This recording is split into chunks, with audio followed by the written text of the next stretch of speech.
और महाराज पानी पीने का भी अपने शास्त्रों में नियम बताया गया है कि कौन सा पानी पीना चाहिए कौन सा नहीं पीना चाहिए। आजकल लोग बोतल में रख लेते हैं, हम भी पी रहे हैं, आप भी पी रहे हैं, भैया भी पी रहे हैं।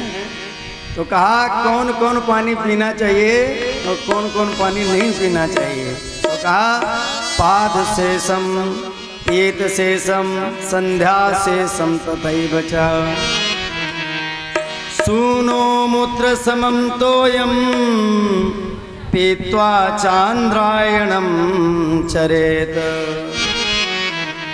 किसी के पैर धुले, ब्राह्मण देवता आपके घर में आए और आपने उनके स्वागत में उनके पैर धुले महाराज, और जल बच गया जग में, वही जो जल है भोजन में ले गए हैं, तो वह जल नहीं पीना चाहिए। पाद शेषम पीत शेषम, हमने पिया उसी बोतल में, आप भी उसी बोतल में पी रहे हैं, तो वह जब जल बचेगा महाराज तो उस जल को भी नहीं पीना चाहिए। और संध्या शेषम तथैव च, संध्या वंदन करते हैं जो ब्राह्मण या पूजन करते हैं, पूजन में बचा हुआ जल नहीं पीना चाहिए। कल चर्चा हो रही थी हमारे आदरणीय श्री महेंद्र जी के यहाँ, इन्होंने शाम को भोजन की व्यवस्था बहुत बढ़िया महाराज कराई। बेसन के टिक्कर महाराज, कई प्रकार के व्यंजन महाराज पवाए।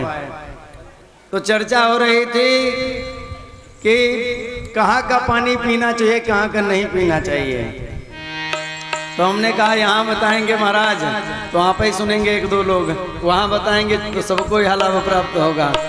इसलिए पूजा का जल बचा हुआ एक बार बोतल में पी लिया और उसके बाद बचा हुआ, और किसी के पैर धुले और पैर में बचा हुआ जल कुत्ता के मूत्र जैसा हो जाता है। स्वान मूत्र समम तोयम, इसलिए वह जल नहीं पीना चाहिए। अगर महाराज पी लिए तो चांद्रायण व्रत रखना चाहिए, तब जाकर के हम शुद्ध होते हैं।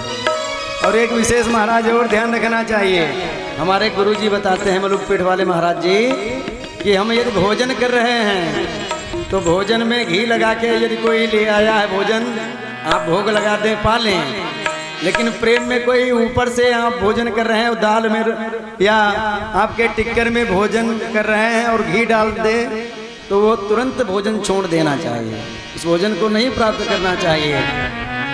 महाराज जी कह रहे थे गौ माता के मांस के तुल्य वह भोजन हो जाता है, इसलिए ऊपर से नहीं डालना चाहिए। अगर आपको घी खवाना है तो पहले महाराज उसमें लगा लो या दाल में डाल लो। हम अपने घर में गए तो मम्मी जो हमारी माता जी हैं प्रेम के मारे भोजन करने लगे, मौन भोजन करते हैं, तो प्रेम के मारे मम्मी घी लेके आई जब भोजन हम करने लगे और डाल दिया मम्मी ने। जैसे डाला तो हम एक ही दो कलेवा खाए थे, कोर खाए थे, लेकिन तुरंत हमने भोजन छोड़ दिया। अब मम्मी भोली वाली हमारे पास आई, भैया भोजन बढ़िया खाना नहीं बना क्या? हमने कहा मम्मी सब बहुत बढ़िया बना है, लेकिन इसमें आपने ऊपर से घी डाल दिया है। तो हमारे मलुकपीठ वाले महाराज जी कहते हैं कि जिस भोजन में ऊपर से बाद को घी डाला जाता है वह भोजन जो होता है गौ माता के मांस जैसा हो जाता है, उसे तुरंत छोड़ देना चाहिए। 2-3 बार घटना हुई। अभी हम लोग गए थे धौरारा में, वहाँ भी भोजन बना, सब पाने लगे। तो महाराज जब पाने लगे तो भंडारी आए, ऊपर से सबके में दाल में घी डालने लगे, हमारे में भी डाल दिया। हम जब तक हूँ करते तब तक उन्होंने डाल दिया। अब हम भोजन हमने छोड़ दिया। तब कहते हैं कि पंडित जी क्या दाल नहीं खाते हो क्या? नमक ज्यादा हो गया है? क्या बात हो गई, दालें नहीं खाते हो क्या? हमने कहा